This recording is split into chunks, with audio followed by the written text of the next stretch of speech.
जय माँ विंध्यवासिनी, जय माई की। प्रिय महानुभाव, मैं ज्योतिर्विद आशुतोष पांडे आप सभी के सम्मुख उपस्थित हुआ हूँ एक अत्यंत महत्वपूर्ण विषय को लेके कि क्या वास्तव में देवी देवता किसी के शरीर पे आते हैं। आज मैं इसी विषय को लेकर आपके सम्मुख उपस्थित हुआ हूँ। प्रिय महानुभाव, ये जितनी हवाएं चलती हैं 49 तरह की हवा पवन होती है। उसमें एक पवन होती है जो आपने कई लोगों को ये देखा होगा ये कहते हुए कि हमारे ऊपर देवी देवता आते हैं। कुछ लोग लगते हैं झूमने, बाल बिखेरने और आवाज़ें कई प्रकार के निकालने। आप अक्सर ये फेसबुक, व्हाट्सएप, यूट्यूब इत्यादि के माध्यम से देखते होंगे। अपने गांव में, अपने समाज में, अपने क्षेत्र में ऐसी घटनाएं आपको आए दिनों देखने को मिलती होंगी। प्रिय महानुभाव, फिर इस समस्या के समाधान के लिए आप किसी ओझा, मौलवी, सोखा के पास जाते हैं और वो कहते हैं कि तुम्हारे घर के बगल के व्यक्ति ने ये सब करवाया है। फिर आप सोचते हैं कि ओ, मेरा तो 15 दिन पहले, 1 महीना पहले इस आदमी से झगड़ा हुआ था, हो सकता है इसीलिए उसने मुझे करवाया हो। फिर आप पैसे पे पैसे खर्च करते हैं और अपना नुकसान कर बैठते हैं। प्रिय महानुभाव, आपको मैं बताना चाहूँगा ये 49 प्रकार की जो हवाएं चलती हैं ना, उसमें एक प्रकार की हवा जो होती है वो देव पवन कहलाती है और एक प्रकार की जो हवा होती है वो प्रेत पवन होती है। जो प्रेत पवन होती है वो जीव को कष्ट देती है और जो देव पवन होती है वो दुनिया के कार्य को सफल कर देती है। अब कुछ मनुष्य जो कहते हैं कि नहीं, वास्तव में देवी देवता आते हैं, मैं उनके लिए एक छोटा सा उदाहरण देना चाहूँगा, क्योंकि ये छोटे से उदाहरण से अगर वो समझेंगे तो वास्तव में ये विषय उनके लिए कोई पहेली नहीं बनेगी। प्रिय महानुभाव, एक बार महादेव ने जगत जननी जगदम्बा माँ पार्वती से कहा कि हे प्रिय, हे पार्वती, तुम कुछ समय के लिए मेरे शरीर में आकर विराजमान हो जाओ। ध्यान से सुनिएगा महानुभाव। भगवान शिव ने कहा, पार्वती कुछ समय के लिए तुम मेरे शरीर में आके विराजमान हो जाओ। पार्वती जी बोली, प्रभु पहले विचार कर लीजिए और अच्छे से सोच लीजिए। ध्यान दीजिएगा।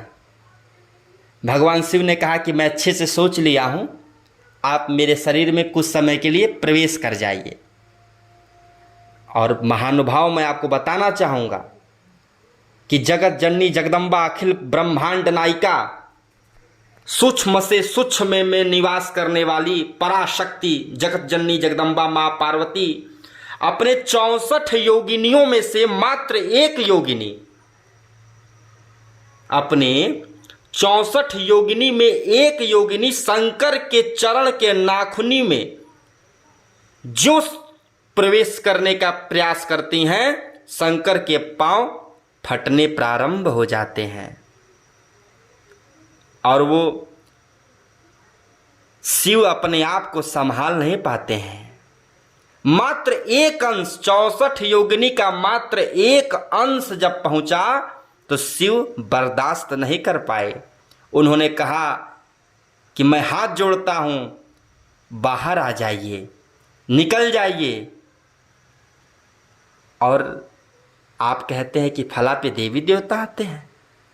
जब माँ का एक अंश 64 योगिनी में से एक योगिनी केवल नाखून के रास्ते प्रवेश करना चाहे तो शिव संभाल नहीं पाए, तो फिर इंसानों की हैसियत ही क्या है। आप इसे खूब विधि विधान से समझने का प्रयास करें और बिल्कुल ये दिमाग से ये भ्रम हटा दें। आप पूजा पाठ करते हैं तो दैवीय कृपा होती है, बिल्कुल सकारात्मक ऊर्जाएं आपके पास आती हैं, इसमें कोई संदेह नहीं है। मैं जीवन का अपने अनुभव बता रहा हूं।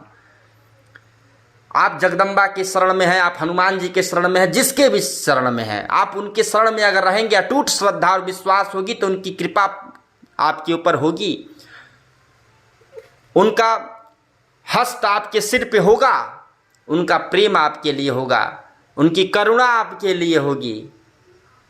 लेकिन वो देवी देवता आपके शरीर में नहीं आ सकते, उनकी कृपा आपके ऊपर रहेगी, और उनकी कृपा आपके ऊपर हो तो आप संसार का कल्याण कर सकते हैं। अगर उनकी छाया आपके ऊपर हो, उनका प्रेम, उनका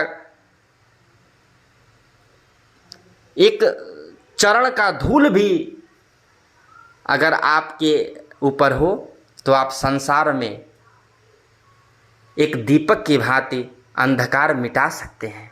लेकिन ये विषय आप समझ लें कि किसी के ऊपर न देवी आते हैं न देवता आते हैं। आपका दिन शुभ हो, मंगलमय हो, और जो भी महानुभाव इस वीडियो को सुन रहे हैं, मेरा उनसे निवेदन है कि वो अपनी बात भी कमेंट बॉक्स के माध्यम से रख सकते हैं।